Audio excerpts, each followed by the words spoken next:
toe. Here you go. Now watch. Watch what goes. Just watch.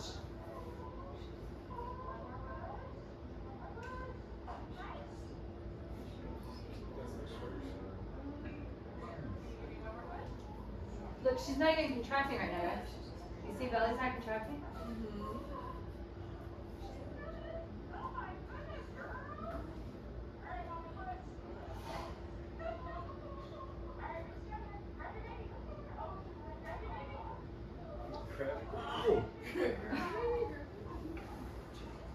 Okay. So.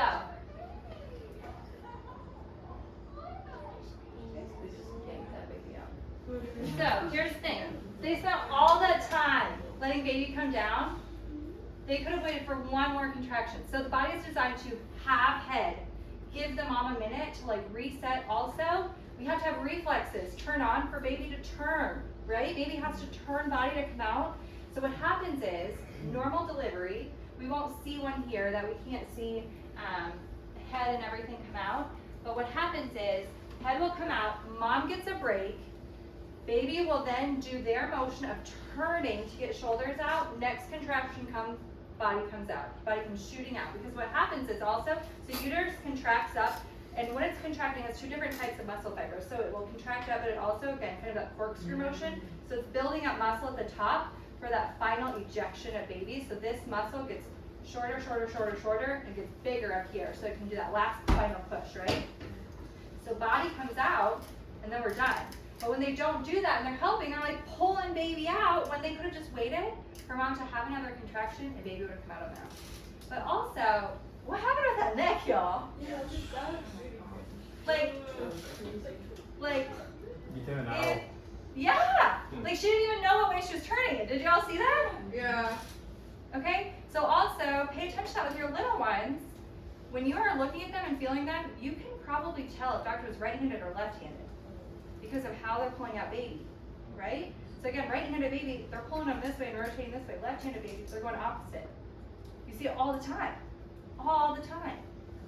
So like in a non-assisted birth, or like if you don't want the help, the doctor shouldn't be pulling or turning. They don't need to touch them. Yeah, they don't need to have touch 'em. naturally. Okay. I just wanted to You just can be there. Yeah.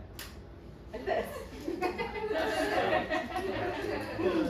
The baby's coming out. So the baby's ability to turn, I understand that that's some contraction is helping with that. The galant reflex. What's that? The galant reflex. Okay, galant reflex. Is that on the mother or the baby? The baby. Okay. So there's no contraction for baby to turn. It's a contraction after baby turns. And So then- mom recognizes baby has turned, and you'll see actually within Josiah, it's galant reflex. So Brian will talk about it tomorrow, but when you swipe up a kid's back or someone's back, you'll see them go like this, and that's how baby gets out. So they're twisting as they're in that birth canal. They're getting proprioceptive input right on that spine to twist so that they can come out. If they are on epidural, does that affect that reflex? It can, yeah, because baby's drugged, right? So that's also why it gets harder once people get home, because drugs have worn off.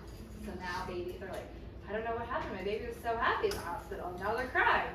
Well, drugs have worn off. Good. Okay, we ready for more? I have a question. Yeah. When they cut the mom, does that prevent the body from doing what it needs to do? Okay, I gotta unplug this. I'm too blind, y'all. So they really shouldn't do episiotomies at all anymore. It actually causes more issues. No, what happened?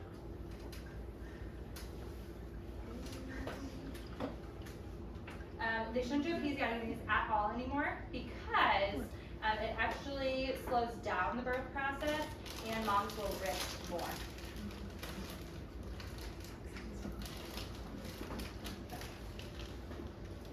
Has anyone seen a C-section before? Yeah? You too. Okay, this one. Okay, this one's a little bit longer, but. Okay.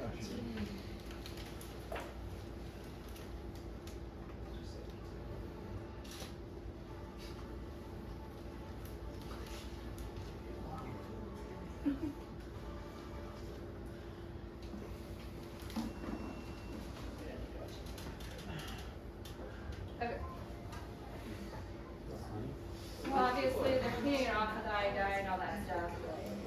Okay.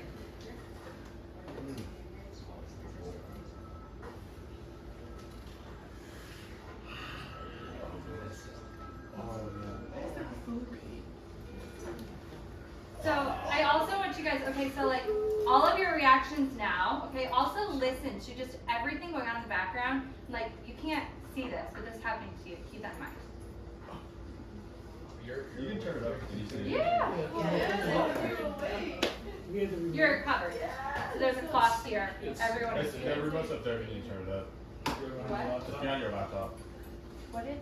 If you want to turn it up. Oh, it might be my, I think my laptop is making Oh, there you go.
I know why you went in there.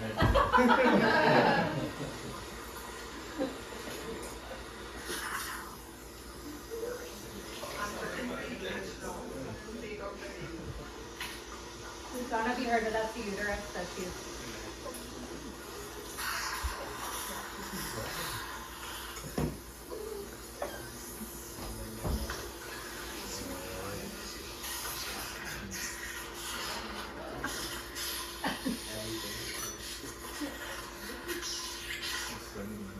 Okay, now watch, and watch what that top doctor is doing. Oh! Look at it. Oh my god. They're just taking that thing out. Now watch what they're doing. Do that. Wait, what are they doing? Why is it Look at that. to get them to breathe, right? Get them to breathe. Oh.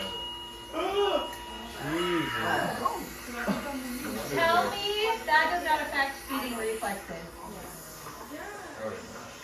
That's a traumatized child. Look at that. They're like, take them completely away. Completely away. Is that standard for C-section to take the baby? So,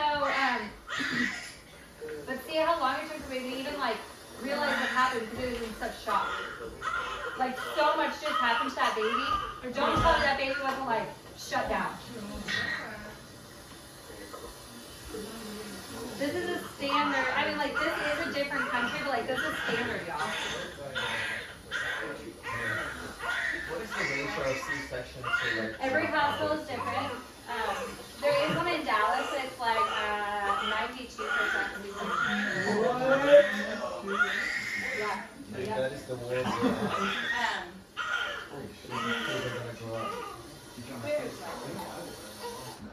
Okay.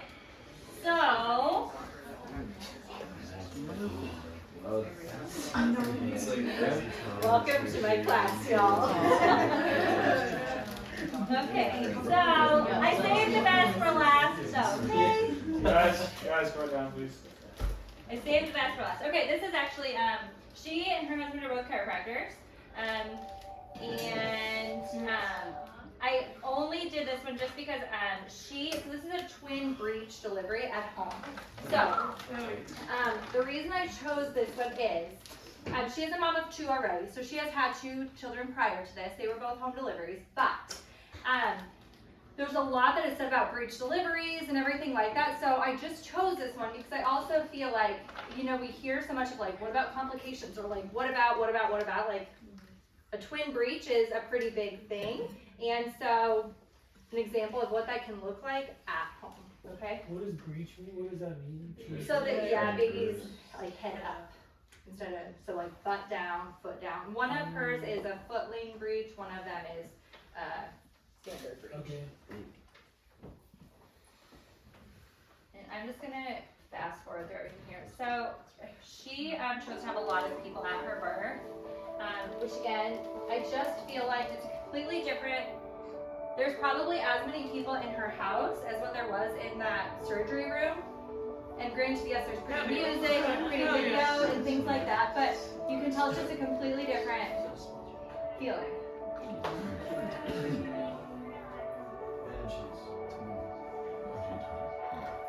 Was her 2 births twins or was it separate births? No, so the 2 prior were just individuals. This is double breech.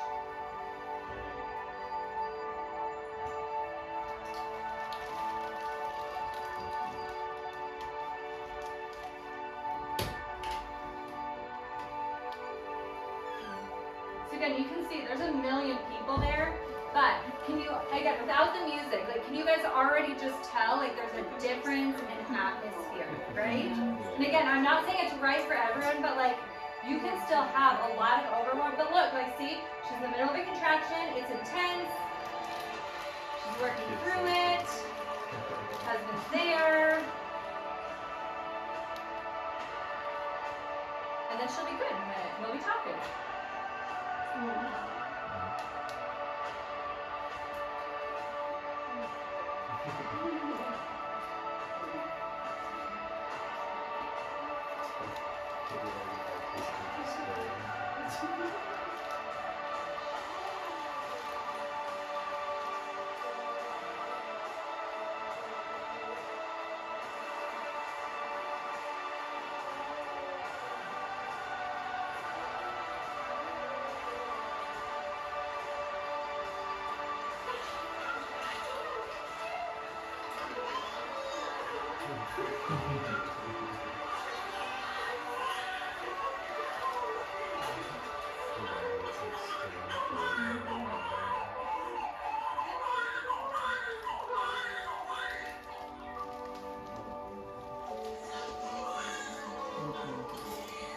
But like, even just look at mom's demeanor afterwards, right? Like, it's a baby, and like, she's talking to people, and like, showing them, and like, talking about,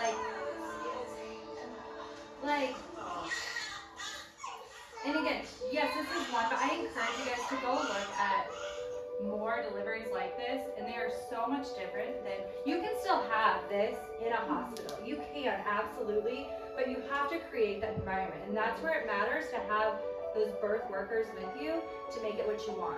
So she delivered one baby. We know we got another one coming, so we gotta go through this. So they're checking, obviously, she's still holding on to baby one. And so now you can see she's like, okay, like it's starting again. You can see she's like, okay.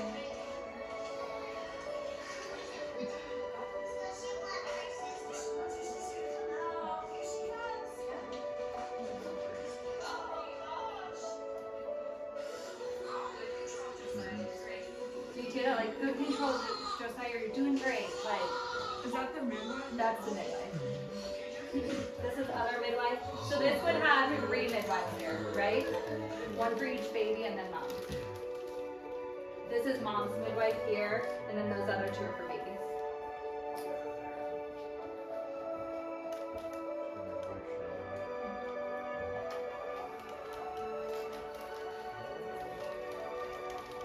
And I want you to watch because baby has So like see all of that like still. Okay, now watch when baby number 2 comes out, because this one is similar to kind of, you'll see, they have to help with baby number 2, but look how like chill it is.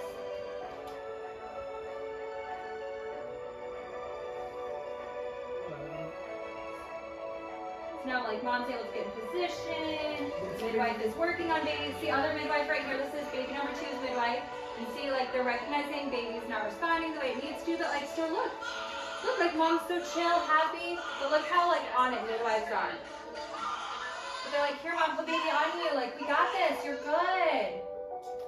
They had to give baby oxygen, but, like, look how smooth of a transition that was. Like, even though baby needed that help, like, they were there. They were good. You know, they're good. It's crazy that she didn't let go of the other baby. Yeah.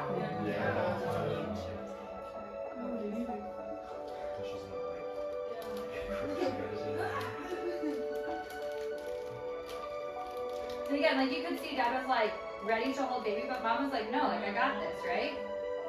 Dad was like helping to make sure baby wasn't like in water as she was leaning over to deliver, but like, good to go. So then you'll see, again, like we don't have to watch everything, but again, I can send this over if you guys want to watch all of Josiah's video.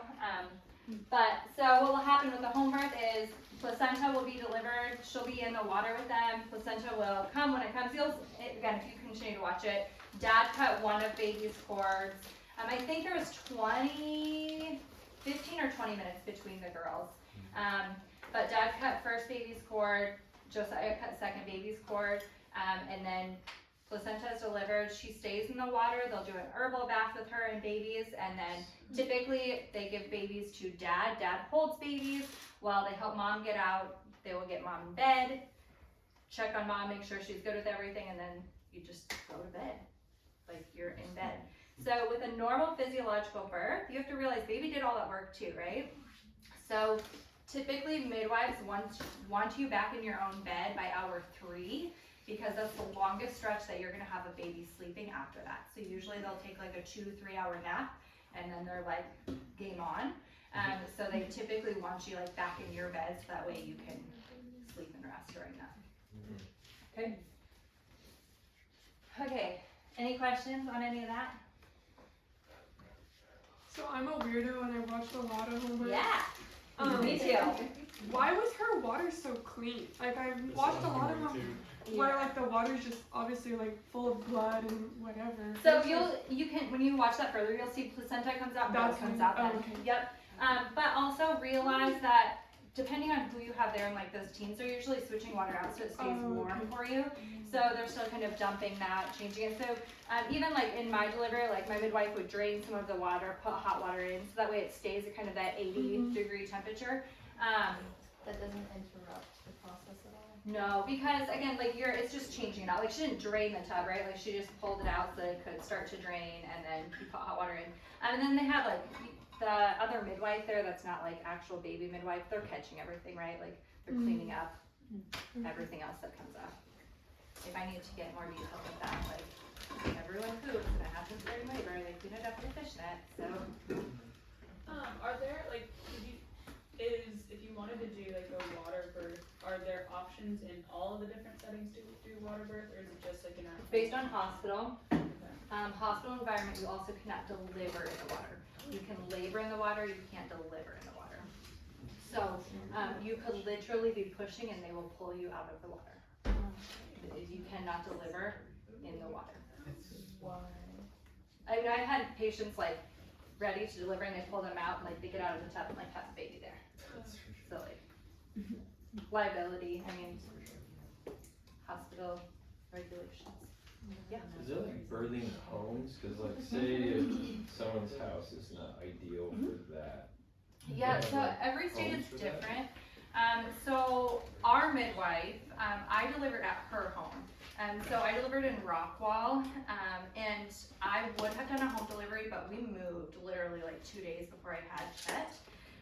And then it was Christmas and I had Chet, and I was like, if I have a pool, like my kid's gonna be jumping in the pool, and like, and I would have been fine having him there, but he was young. Again, like they're 16 months apart, so like, if you've ever been around a 16-month-old, like there's just a lot going on, and I knew that I would have been like trying to take care of him. Brian would have been trying to manage him like in the, I couldn't do it. So we delivered at my midwife. She lives at her birth center. So in Texas, we can have freestanding birth centers. So it's over in Rockville, and it's like an old Victorian home. She has 4 different birth suites that are all set up differently. And so we just deliver there and takes care of everything. But if you do deliver at home, they do all the cleanup and setup and everything like that. A lot of times dads will start to kind of do the prep before they get there. But that's also doula, right? So like dad can be with mom laboring while birth pool is set up. But a lot of times people will just have the tub set up and then you just fill it up, right? Can we go into costs without insurance at hospital and with midwife? And is midwife covered in insurance? Every state policy is so different. Okay. So I'm a very open book, so I will be transparent. Ours was $5,000 with both my kids. We did not have insurance, so we just did cash pay. We had like a health sharing, that's our insurance. So ours was $5,000, that covered everything with it. So that also is all postpartum care and baby care for 6 weeks afterwards. Okay. Hospital on average is usually $30,000, depending on what your deductible is, and that's just for like a typical. I don't know. Do you know what yours was? Like the deductible or Like just what? in general? Yeah. You You don't have to share if you don't want to. No, Sorry. it's fine. My Shouldn't have wife's called you out. she's a PA, so Yeah. she had like a special program Yeah. that they put her into, so we didn't have to pay anything So but they did. the Yeah. deductible, so Perfect. yeah. How much would insurance cover that? So again, it's all dependent on what your policy is, just like with everything, right? Most people, so like I have a girlfriend that has great insurance, and I think that they paid like $500, but that doesn't cover like the ultrasounds or things like that. So like those are, you still have to do like those co-pays throughout. But again, mine was $5,000. However, they give a $500 cash discount. So it was $4,500 for everything for us. Like including ultrasounds. Everything, yeah.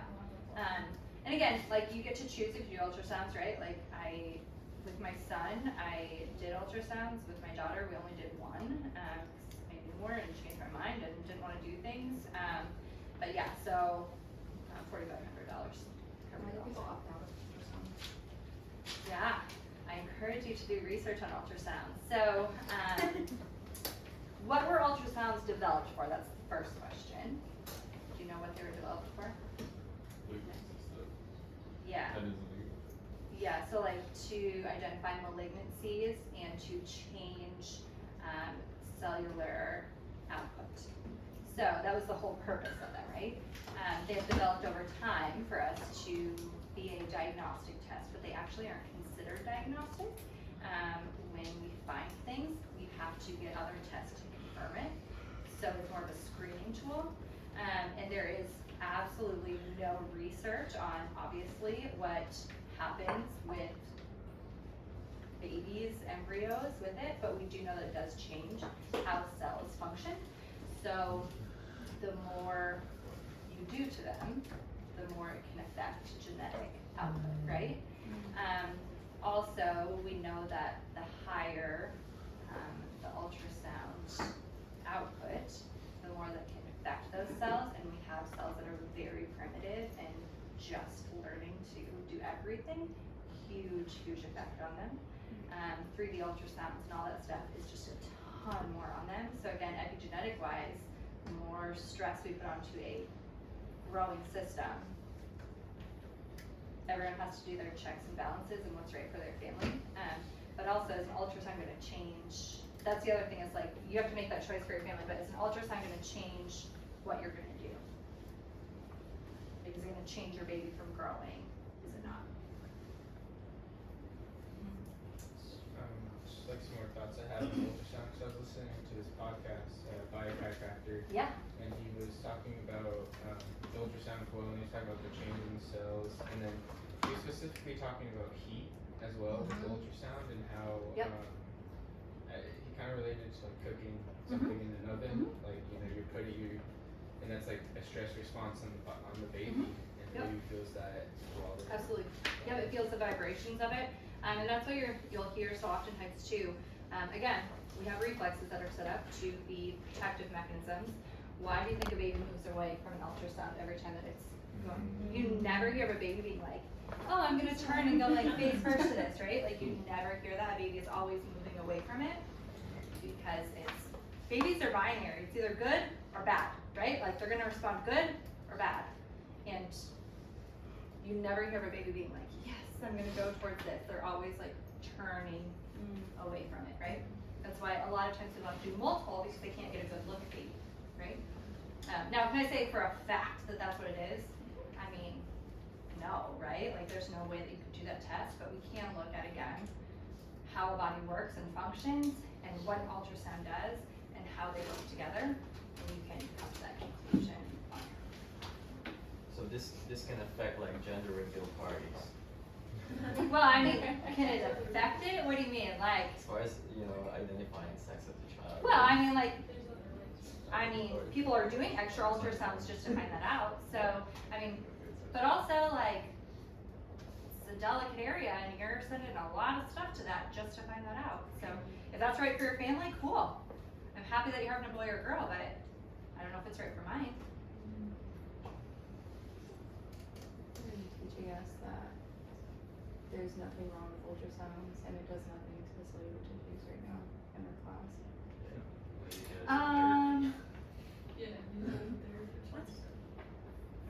What class is it? Fundamentals of diagnostic imaging.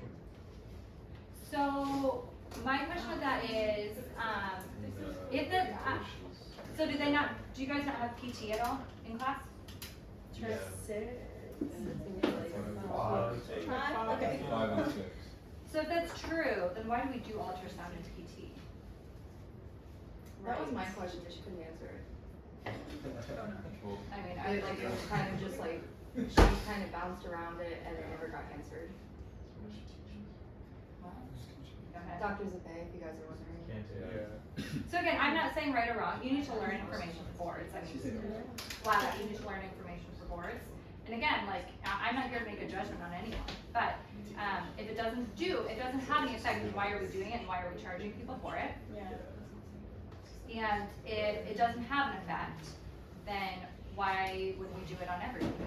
Why are we using it to look for malignancies? I mean, again, I'm not right or wrong. I don't care what people do. I don't care what people do. But that would be my question. It's like, okay, so then why are we charging for it and why are we doing it to heal things? Somebody went over, like, the ultrasound head went over my spine because they forgot you're not supposed to. And I like felt the electrical impulse all the way up and it didn't feel good. Yeah. I believe it. Two questions. Did you do midwife interviews? It did. And you're like bringing them in and you're asking questions? So we went to them, and truthfully, I mean, like, I knew that my midwife was going to be my midwife when I called her. So I just asked a few questions over the phone that I felt like were, I don't know if that's my computer or not, but What questions did you have? I had a whole list of questions. Yeah. I'm a little crazy, so, and I'm like well aware of it. But basically what I was looking for me and my family, I mean, Brian was totally like, you're cool, you do whatever you want for me, I mean, like, he was on board with it, but like, he just trusted my judgment on things. But basically, I just wanted to know, like, can I make my own choices? Like, if you tell me I need something, what happens when I say no? Or, like, That's a great what if I ask questions? And she was like, I don't know, you're growing a baby, what are you gonna do? Like, I was like, right answer, yes. So, like I said, I knew that it was gonna work for me with her, because I wanted to do what I wanted to do. Like, I wanted her guidance, but that was my thought process and what it always has been.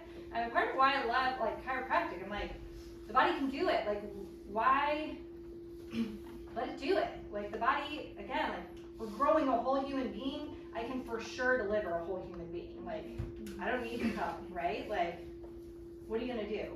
So, yes, those checks were there, but for her to be like, grow a baby. And you're gonna come to my office, and you're gonna pee on a stick, and you're gonna tell me what your weight is, and I'm gonna say, do you have any questions? I was like, great, I can do that. Like, I mean, I did all of my own testing through pregnancy, and that's how she does it. Like, she doesn't even do the strep test. She's like, hey, do you want to do a strep test? I said, sure. She tells you, okay, take this in there, swab, wipe, bring it in to me. Okay, great, I can do that. I mean, I've not gone up once. My midwife never saw my naked body of any part until I was in her tub. Because what does she need to know about my vagina? I mean, like, truthfully, like, Yeah. what is that gonna change? What is that? It's not gonna change anything. She doesn't need to know. I mean, like, if I am not getting cervical checks because that's not an indication of labor, if I am not doing membrane sweeps because I don't need introduction of bacteria to create more issues, like, why do I need to be naked?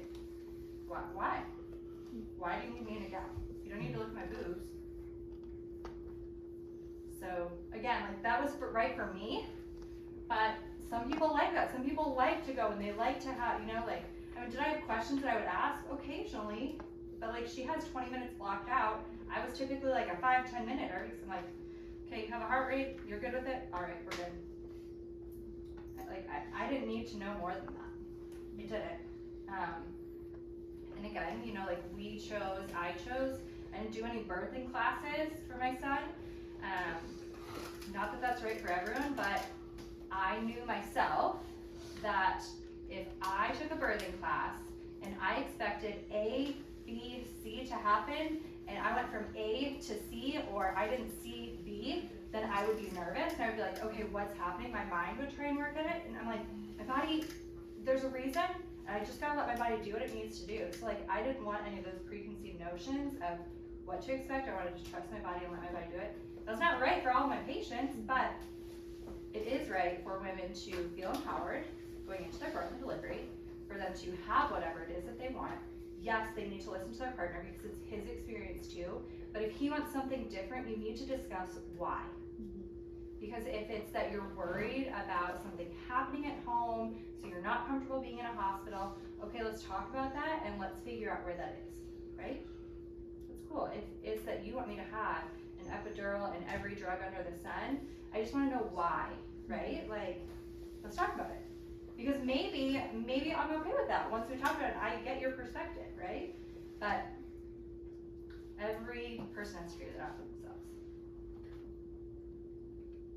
Just for time check, we have about 45 minutes. Okay. Do you want me to set up the table so you can? Yeah, let's do it. Before that, did anybody want like a 5-minute break before we get into the Webster technique? Anybody?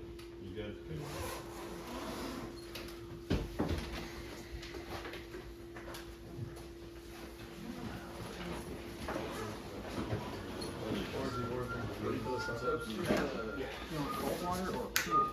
Like cold is where to.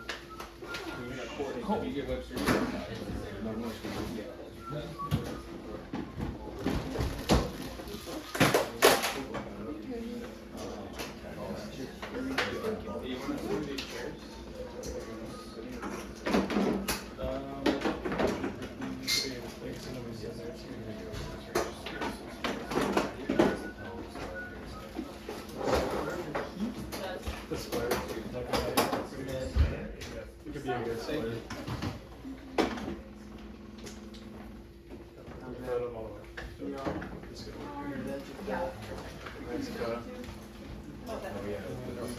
And then I just need a body.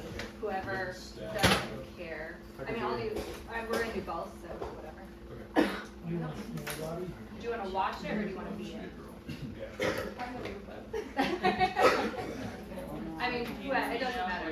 If we have time, we'll practice. I can do it. No. Grant. Sure.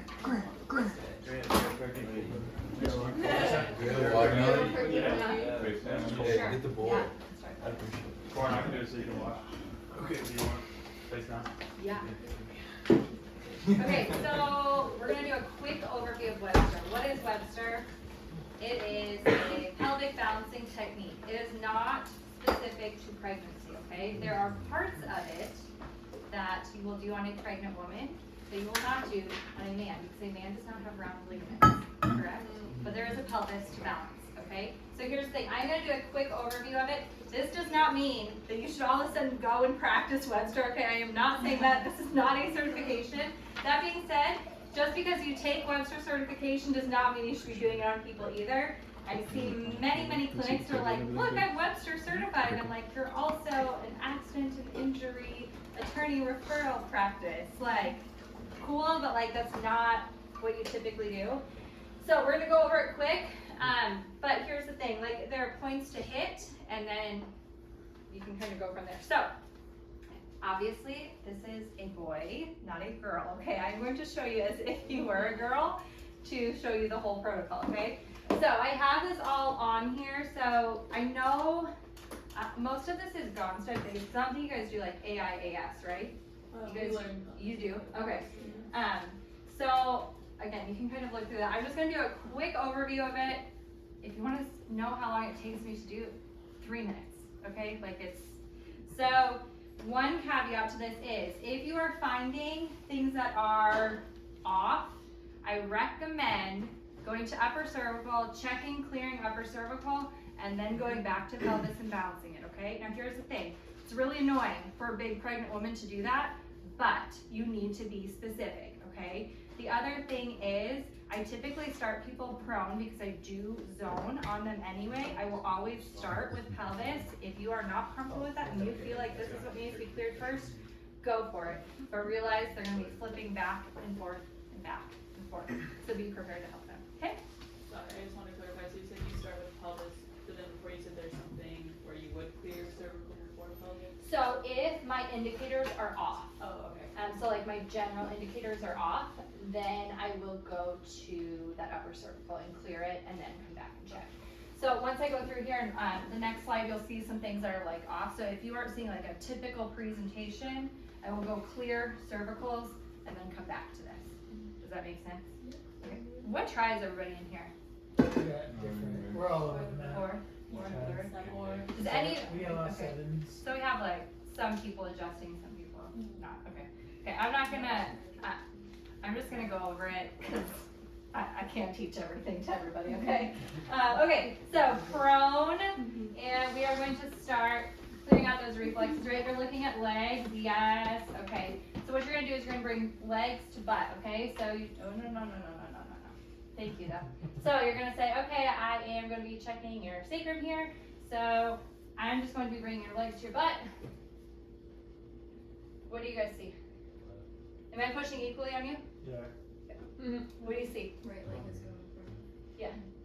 So, what is that telling me? So that's telling me that this sacrum has gone whoop, right? So that is an indicator for me that this is my side that needs adjusted, okay? So, we look at him too, that's also going to be his long leg. So this is going to be kind of opposite of everything that you think of with adjusting, okay? We typically go to short leg, you're going to go to long leg, okay? So you push it up, this side is here. So then you're gonna come up here to sacral notch. So I'm gonna lay pelvis on the back of you, okay? So this is right here, right? So this has gone like this, right? So you're gonna be contacting here to bring it out, right? You're gonna go to bring it back to where it needs to go. You can stress it, so if you guys like to do like stress tests, you can come up here and I can go like this. It's gonna even out, right? Go over here, bring it that same direction, do the same thing. So again, drop tables, this is not a drop table, okay? Yeah. For those of you that don't know, this is not a drop table. So you're gonna come up here, again, you're gonna kind of find that sacral notch, you're gonna come off of it, and you're gonna go right up here using knife edge. You're using kind of piriformis right in here, okay? And you're coming right in here. Now, again, for those of you who are not familiar, like, you're gonna be touching butts for the rest of your life, okay? You just gotta do it. Here's the thing, don't go in there. This is gonna be weird, okay? So just, but don't be like, where am I at? Where do I go? Like, we don't, that's when it gets awkward, okay? Just find your spot, go for it. And you say, okay, we're gonna do 3 of these. So you pop it up, you drop it down, good job. Pop it up, drop it down, drop it down, good, okay? After that, you're gonna do a piriformis sweep. So we know piriformis right here, right? So you're just sweeping it out, clearing it out, resetting everything. You're 3 sweeps. Come down here, check, and We're gonna pretend he's equal, okay? So we're good. So you know that we're all done with that, but you remember that this is your Webster side, okay? Okay, roll over for me. So, next what you're gonna do is you are going to check pubic symphysis here, okay? So again, you can look here to see where things are. You're checking that pubic symphysis. You're going to adjust pubic symphysis on that side. Now, here's the thing. Yes, you're in an intimate area. You're just getting there, okay? So you're finding ASIS. You find belly button, you come over from there and you drop down. Typically when you do it, people will go with like flat hand. Again, wherever your comfort is, that's where you're finding it. You can ask them to find it too, okay? Again, I do this on men all the time, and sometimes they're like, they care, they don't care. A lot of times I'll do activator, I don't do drops. I also, in class, they'll tell you to do like a vibration. I do activator just because it's easier. Okay, so again, you find pubic symphysis, you just go in there and you click it, so whatever side it's on, pubic symphysis right here. They'll tell you to do this motion, you can do either side, but you just rub, you're done, okay? From there, again, you make sure everything is clear. If you're not sure, you go here, squeeze knees together, relax, you'll see it leg even out, okay? Then you're gonna come up here to psoas, see your hands above your head, point your fingers at me. And you can tell like I'm leaning back, right? I want all of that pressure on there. You're gonna look where hands are, bend your fingers, you can see, open your eyes. With him barely, we have a little bit over here. So what you're doing is you're looking at where fingers are, okay? Sometimes they'll be crazy like this, sometimes they'll be just off, sometimes they'll be even, okay? So then, you're going to go on the side that was short for him. Again, it's gonna be typically opposite Webster. You're gonna have one hand under knee, one hand is gonna be increase of leg, okay? You're using a knife edge, again, right in there, kind of right along ASIS. You're gonna rotate leg in a circle with constant pressure, okay? So you're just going in here, dropping down, rotating out, bring back up here, hands up. Are you using the drops with that too? Nope. or no? Nope, just that motion. So then you're equal, and then you go to round ligaments When you're doing that, are you kind of looking for equal up here or down here? up here. You just bring it down for them to see. Oh, okay. But you have to hold their hands because they see it, they're gonna automatically fix it. And then you ask them, you're like, did you see that your fingers weren't even? They're like, no, they're even. You're like, no, they weren't. It's like their brain is smart to be able to be like, no, I'm even. So you have to hold it for them because otherwise you have to do it again. So then you're going to round ligament, okay? How you are feeling round ligament is it is going to feel very small. It is going to feel like a pencil eraser, okay? You're just feeling for tension in there. So round ligaments are gonna come up here, obviously. They come up through here, right? So again, you can kind of know where pubic symphysis is and come up. Realize by 20 weeks they're gonna be about belly button is where uterus is. So realize you're kind of working in this area. Beyond that, they can be higher than that, but they won't go much higher than that. They're gonna be like in between belly button and ASIS is where you're aiming for it, okay? So you're just gonna be feeling in there. Again, you're just putting constant pressure, you're doing kind of up pressure, so you're kind of swooping in there, okay?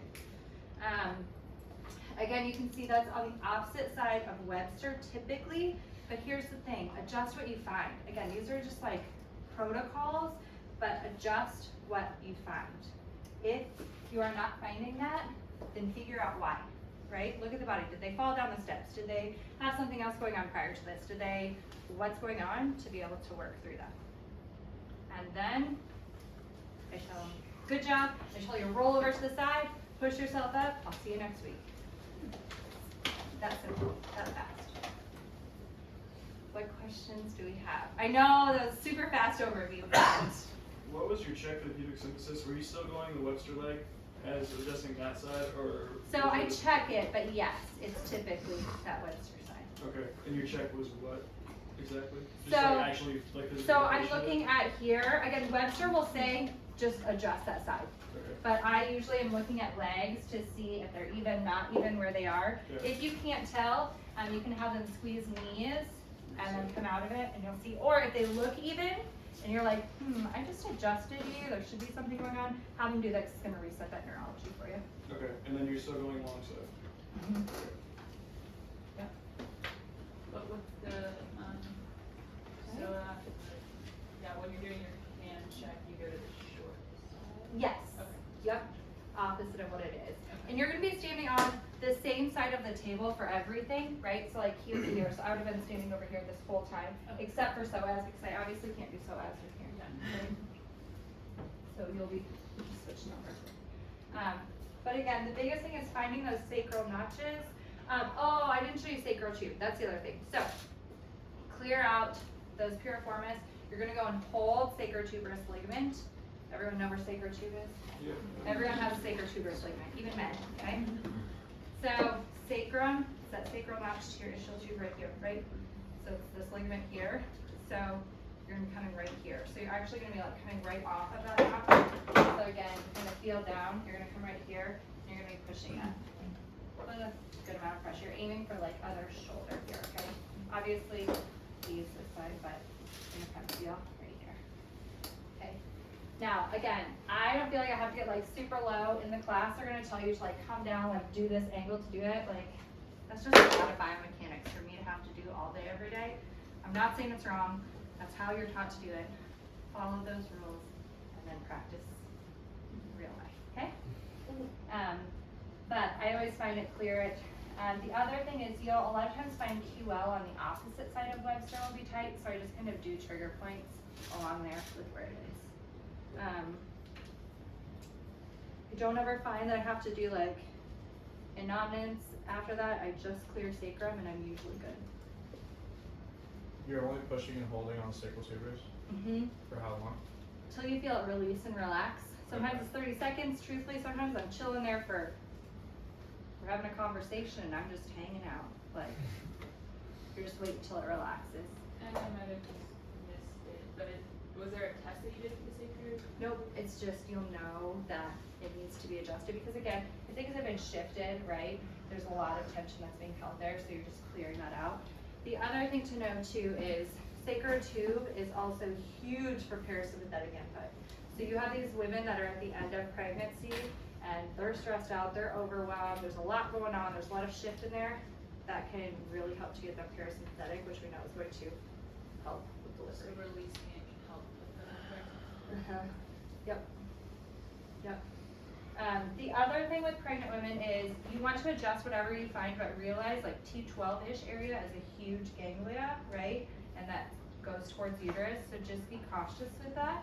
Again, if you find it, fix it, but don't just go in there and be hitting things because there's tension or stress, right? Like you guys have to have a good analysis.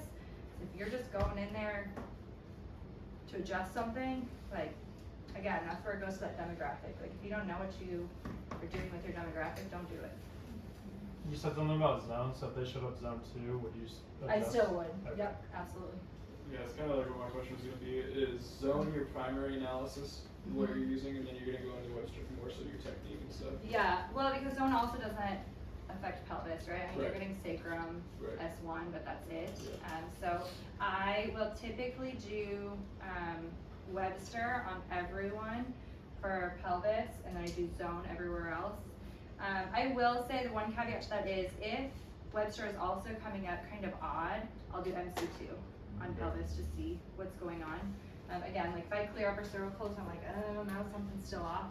I'll do MC2, and usually kind of after that one visit with MC2, I'm back to kind of balance things out. Unless there's something funky going on. And again, if they're coming in with the same thing over and over again, you need to dive into lifestyle because there's something that is causing that. So you talked about like not being impatient, like back and forth. So you start them off prone doing Webster and then go into zone if you didn't clear anything else? So yeah, typically for my pregnant moms, I'll do zone, like I start here, right? I will use my drops, everything like that, and then I go to prone Webster, Okay. and then I come up here to this. So even if, so like, let's say I'm doing manual, I just won't clear cervicals until I flip them prone.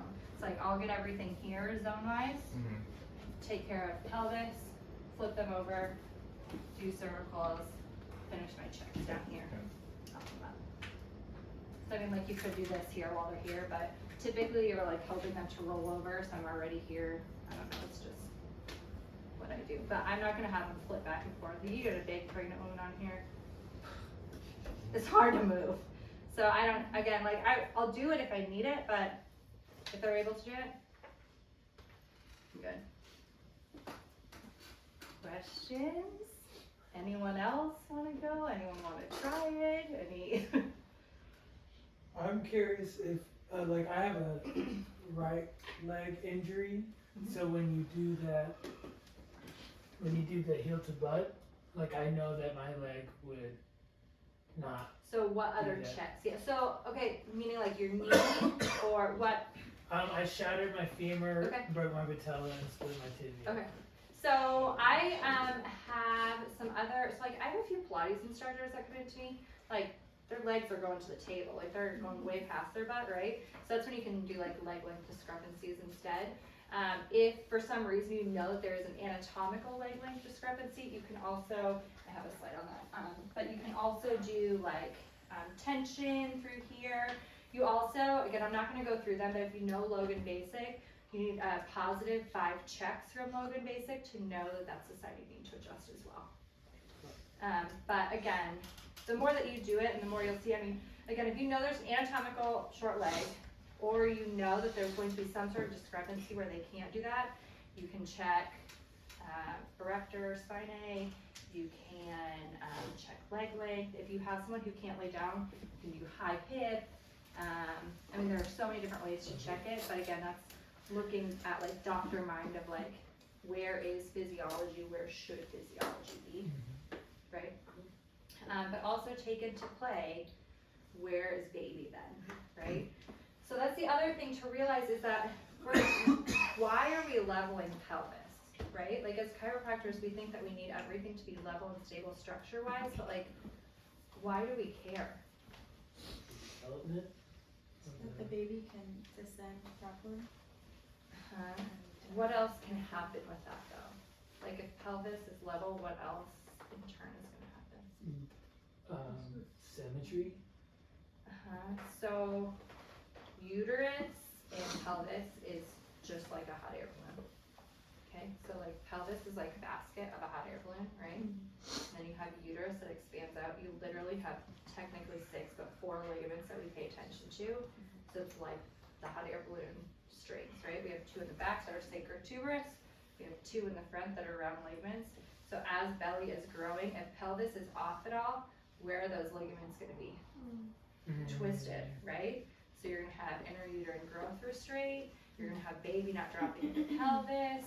You're going to have baby not in the right position. You're going to have mom not progressing. You're going to see that mom, again, if she has cervical checks, she's not changing. All because, again, that uterus can't shift and move.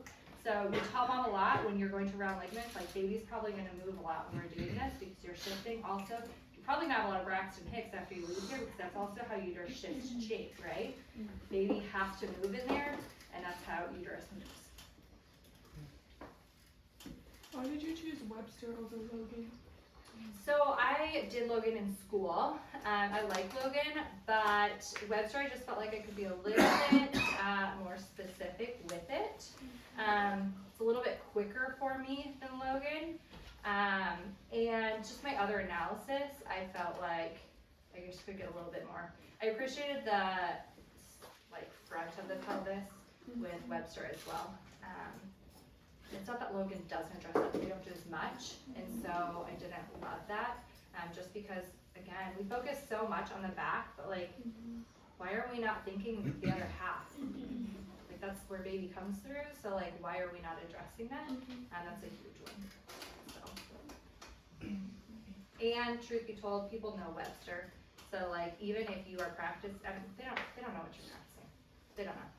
A midwife is gonna, you are in prenatal, a midwife is gonna send you someone to turn a breech baby, you're gonna be like, great, now you have that expectation of me, right? Because if you guys have heard, like, that's what Webster oftentimes talk about, like, we turn breech babies, we don't do any such thing.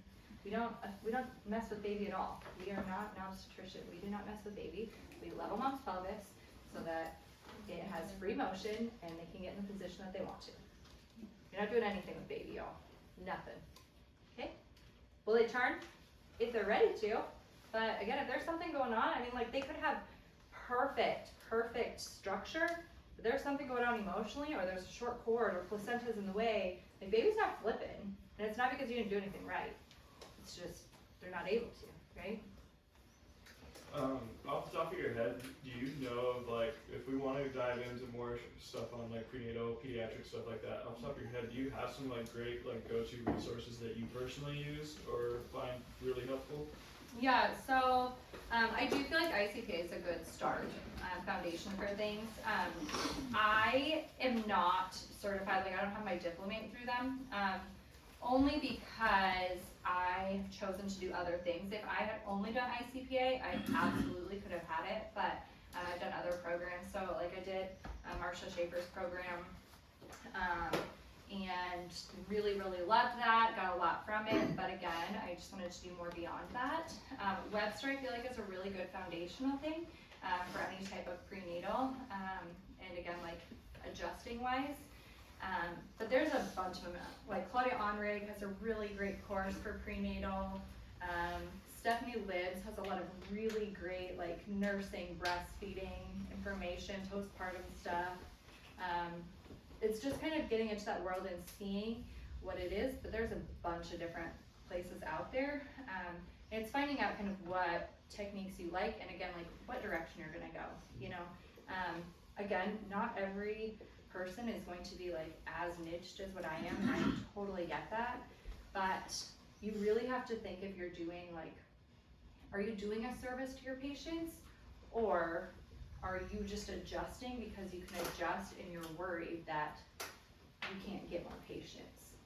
And I know that's a big mindset shift right out of school. Like, I mean, I get it, like, I get it. Money is money, but also like, are you here to serve people, or are you here to get results and to have people appreciate that you're being honest with them? Like, I would love to take care of you, and I'm so excited to see your baby when it comes, but like, this person does so much better with prenatal than me. Or get someone in your office that does it. Like, if you want that demographic in your office, but you don't want to see them, then get someone in there. Like, get them in there.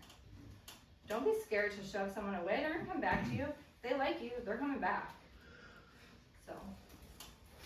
Just to branch off of what you said, Dr. Henry Rosenbaum, Dr. Carmen, and Dr. Peter Morgan from Chiro Missions, they run a master's in pediatrics, chiropractic pediatrics program, and they also run a diplomat. And at the end of the diplomat, you go to Haiti and you see like over 100 babies in a week while you're there. But they have like literally an online master's degree program, and it covers like analysis and pretty much everything else you'd ever need to know. And they're solid dudes. It's like a fourth of the price of the ICPA. So throw that in there too. Do you know the website? Yeah, chiromissions.com. Actually, it might be different for the actual pediatric program. Yeah. We'll text them. But I'm bringing them down here for a seminar sometime, probably next try. And that's huge because what was Dr. Henry saying? Like, how many babies can you get your hand on like normally? You work with dummies and dolls. Dummies and dolls, Yeah. and then You don't get your hands on any babies, but like when you go through their program, you actually like learn how to serve actual children. yeah, and you go to Haiti and you do it, and it's powerful. Stephanie Libbs has babies in hers too. She has, so she'll have like her new patients that are coming over the next month. They come in at the end of it for you to like practice on and see. So Cool. Could you touch on like how you see 0 to 4 as you said? Could you just touch on like how you kind of go through the analysis with them? yeah, last time I was here, I don't know who has the email, but I sent my exam form over to y'all. I can check. Okay, I was gonna say, y'all can have that.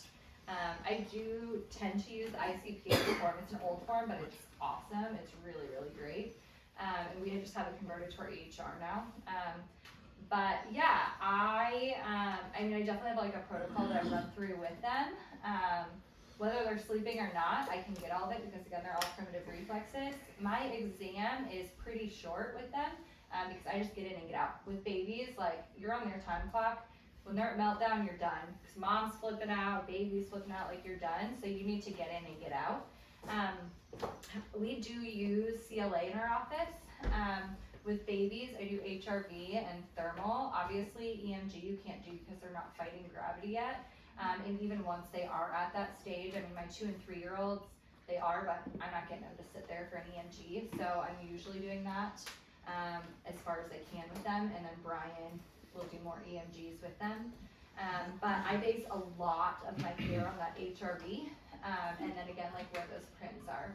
I find that a lot of my babies, I will almost always find prims, but it's usually one side is deficient. Typically, I find that it's the side that has more dural tension. So again, when I'm looking at babies, like first thing that I'm looking at or paying attention to is like leg folds, arm folds, things like that. So it's something that a lot of people don't look at, or even pediatricians may notice it, but unless it's like a truly like anatomical issue to them, meaning like one leg is significantly shorter, they don't pay attention to there's 3 fat rolls on this side and 1 on this side. But why is that, right? Like why is there more fascial tension on one side of the body than the other? That doesn't make any sense, right? Like we're made to be symmetrical. So that's huge. So again, that's like a key factor for you right there. So I start with, I bring them in, I talk with mom, like why you bring them in, what's going on, like why are we really bringing them in? Yes, it's a latching issue, but like why is that affecting you? Like why do you care, right? And I don't say that to them, but that's what you need to dive into. Truthfully, like that's all that y'all need to know. Like the history doesn't matter. Like, I know that sounds crazy, and I know we're taught that, and like, there are some things that you may need to know, but they're filling that all out on your intake form. Like, ask those questions on the intake form. How was delivery? Are they vaccinated? Are they up to date? Have they had any medications? Like, ask all that on there so you already have a spot in your mind, like, okay, this is where they are, but like, talk to the mom. Talk to mom. Like, why is she here? They're 2 months into life, and now she's bringing baby in, and she's had painful nursing for 2 months. Like, why does she care? It's because she's returning to work, and like she can't figure out how this is gonna work. That's why it matters to her. Like, she doesn't feel like she can return to work, not because baby has a painful latch, right? Like, again, you have to dive into like really why are they coming in now. So do that HRV on them. I typically will start HRV once I'm kind of at the end of my consult because baby will be asleep. I just do it in their car seat. Ideally, I can do HRV on them when they're asleep because that's going to be the best reading on them. Like they shouldn't be any more calm than when they're sleeping in their car seat. Is HRV It's just a little clip on their ear. Heart rate variability. So you're looking at sympathetic, parasympathetic, dominance in the body, and reserves. So you can see. I don't know if I can show you later. But it'll show you kind of where they are. So that helps me with care planning to know how long I'm going to see them, how frequently I'm going to see them. Also, again, if by what they've written on their intake form, I most of the time know that they're tie babies coming in, so I know surgery. Yeah, so like tongue tied, like tie buckle ties. So I know surgery is probably in their future. So just knowing that, like where I'm going to see them, when I'm going to see them, things like that. So after I do those 2 tests, I get them out, put them in my pillow. I check Babinski right away. I check Palmer grasp right away. I check Babinkin. I check all my frontals, see where they are. Then I have mom strip down to a diaper. I roll them over. I do go-ons. I check stepping reflex. If they're asleep, obviously you can't do stepping. Like they have to be awake for that one. I pull them up to see where that head lag is. And then from there, I squeeze their booty when they're face down to see sacral deviation in there. And then I say, okay, let's do thermal.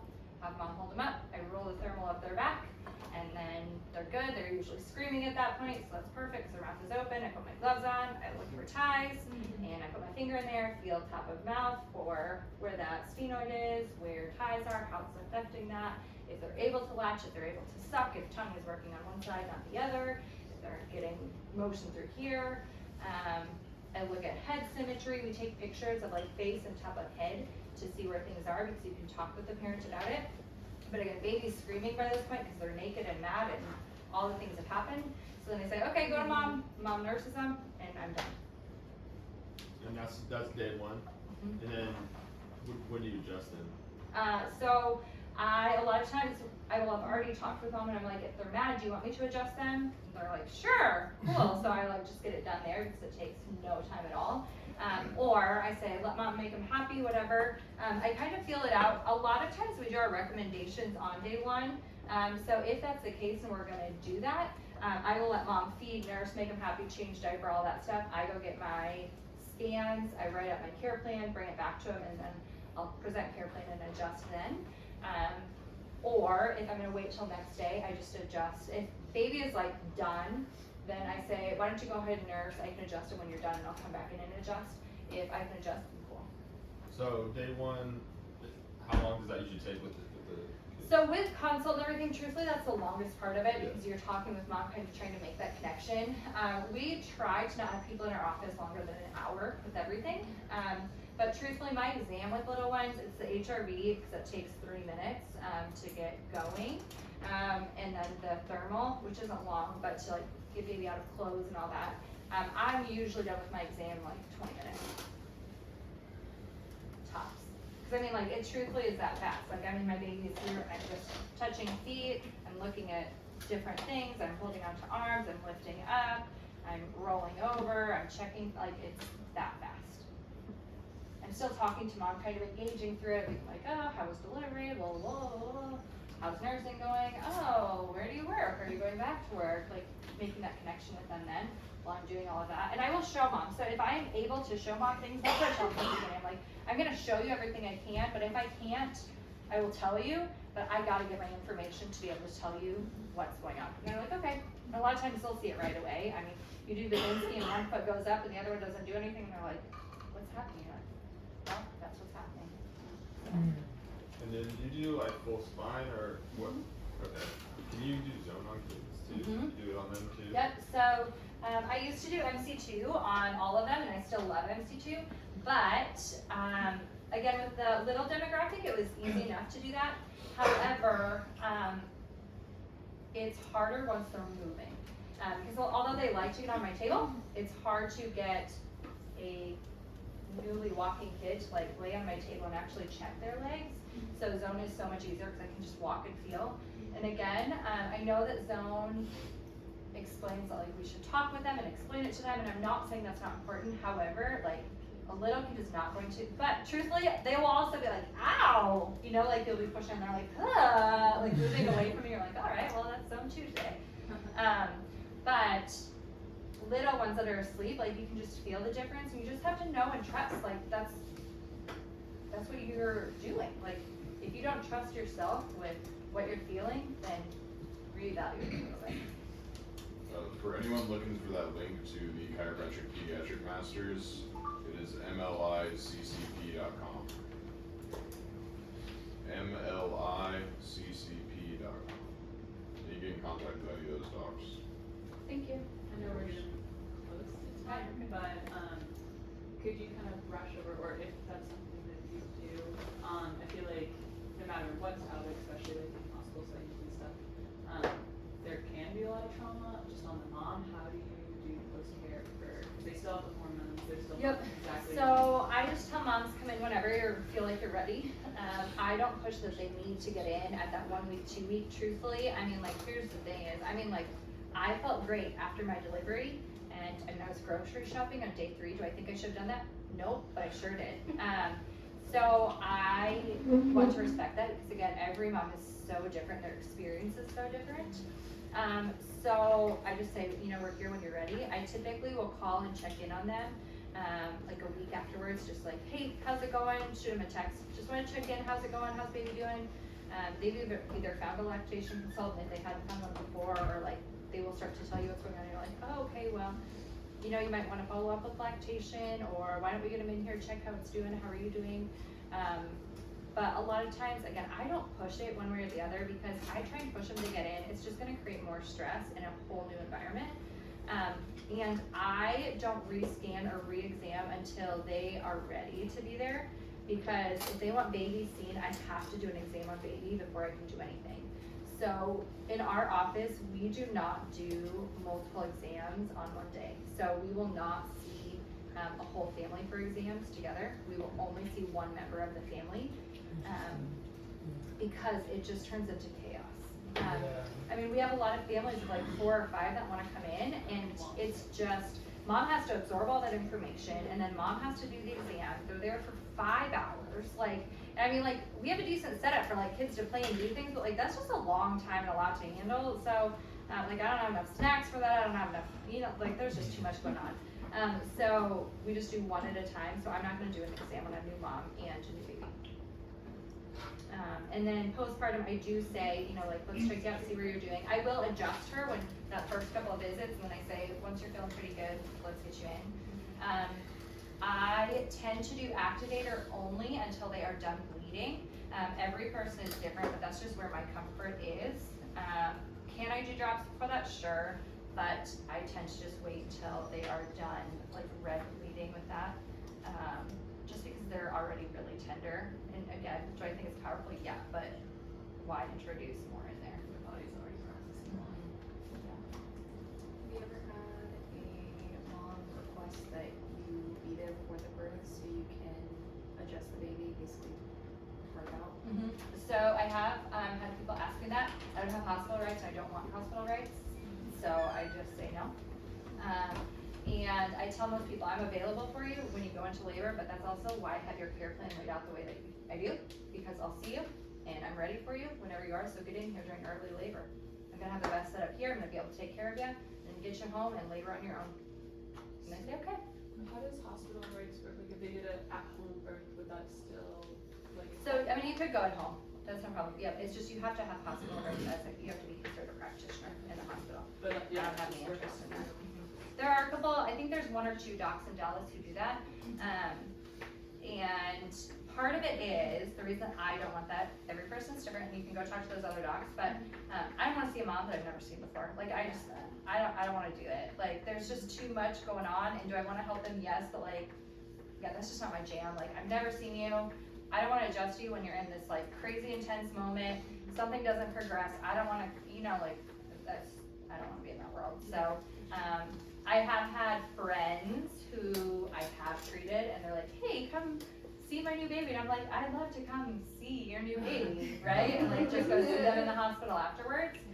But it is truthfully more like, yes, friends that are patients, but like it is not anything that's like, I'm treating you. Activators do not work after they've been wet, so know that for anyone.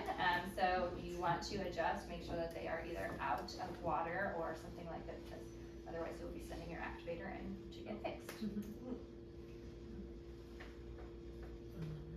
So you did 2 associates before opening up your own practice, and like, was it a ramp up for you on prenatal, or did you take a class and you're like, all right, I'm prenatal now, or how did all that work? So I didn't do any prenatal until we were on our own. Okay. That being said, I defaulted to prenatal chiropractor in the office that I was in, the PI clinic, because I was the only female on staff, so they just assumed that meant that I went to prenatal. And again, like, I liked them, but I just didn't know. Like, I mean, I didn't know how to handle them, so I mean, I was that person, and I was like, I'll adjust you, right? Again, like, I am not above saying that I didn't do that before, but it's also why I feel so strongly on, like, you shouldn't be doing things, right? Because I didn't know what I was doing. Like, I mean, I was adjusting them, and does chiropractic work? Yeah, chiropractic does work, but like, it could work a lot better if I did it the right way. Yeah. So I really got into it because, again, like, I was adjusted. Brian adjusted me through my pregnancy, but I noticed differences when I had taken classes, and like, we walked through it, and my body felt different, and I felt different. And do I think that played into like Tinsley's birth being different? Probably, but it was probably also because I wasn't adjusting 300 people a day and like side posturing giant humans all day with a huge belly, right? So like, there's so many factors in that, but I didn't get into it till afterwards, and I was frustrated by just the lack of knowledge out there for how people were handling it.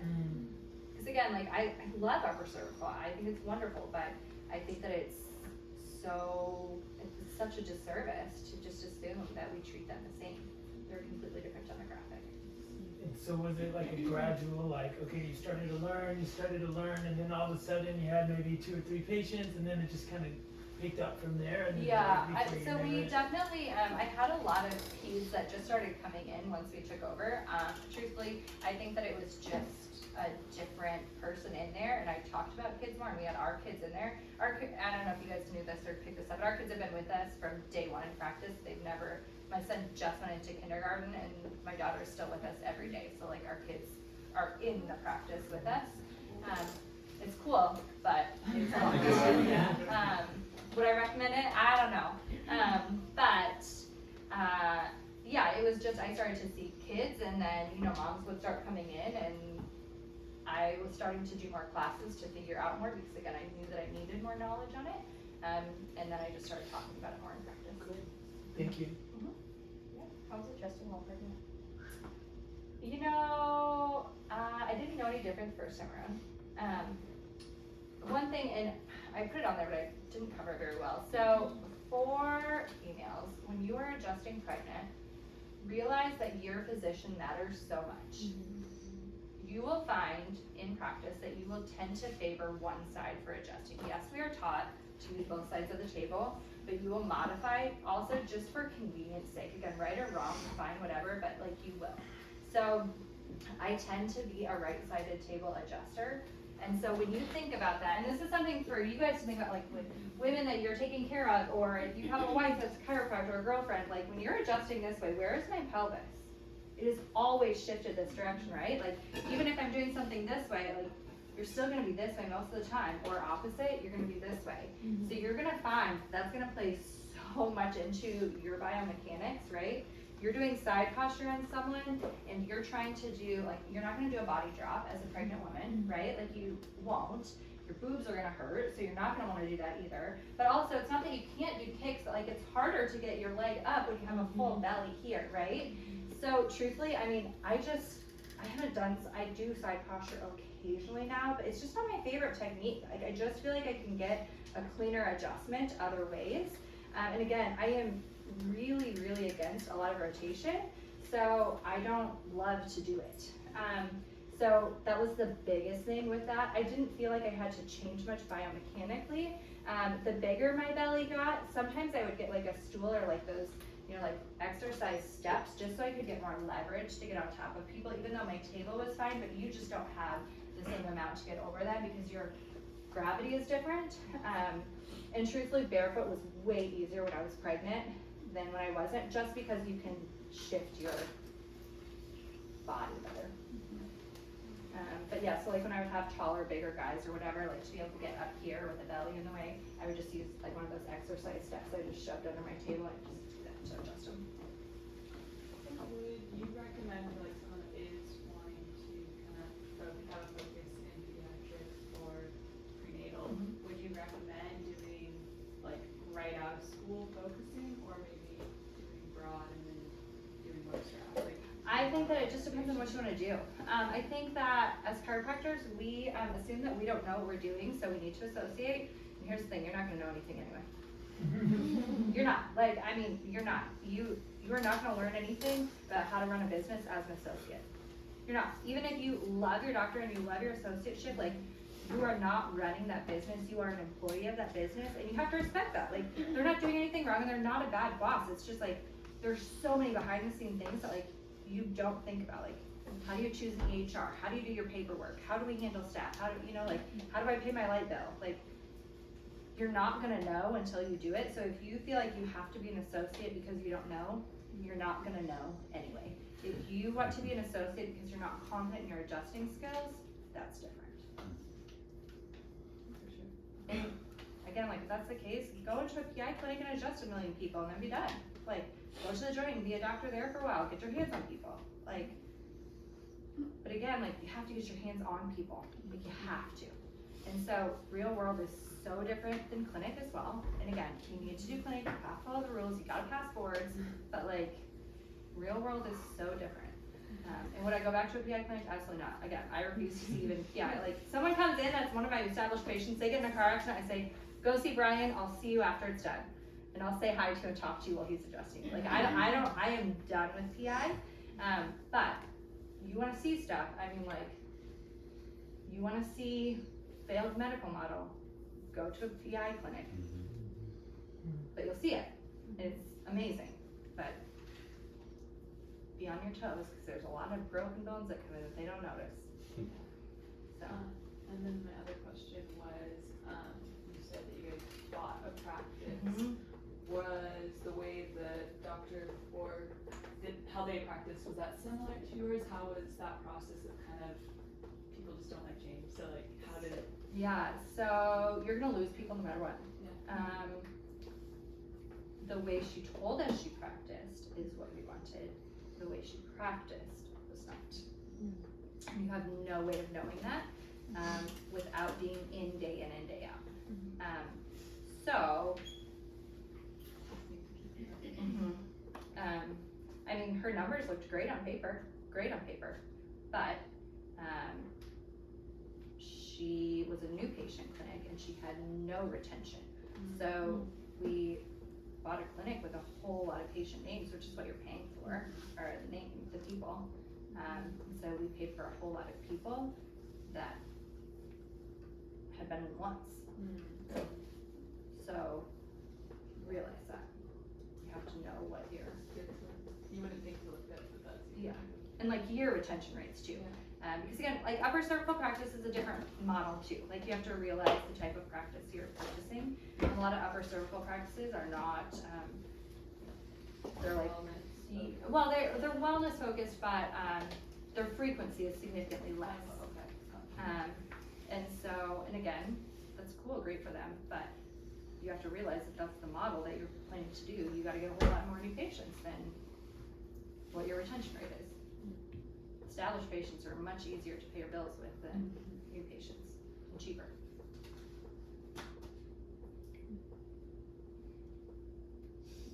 Anything else?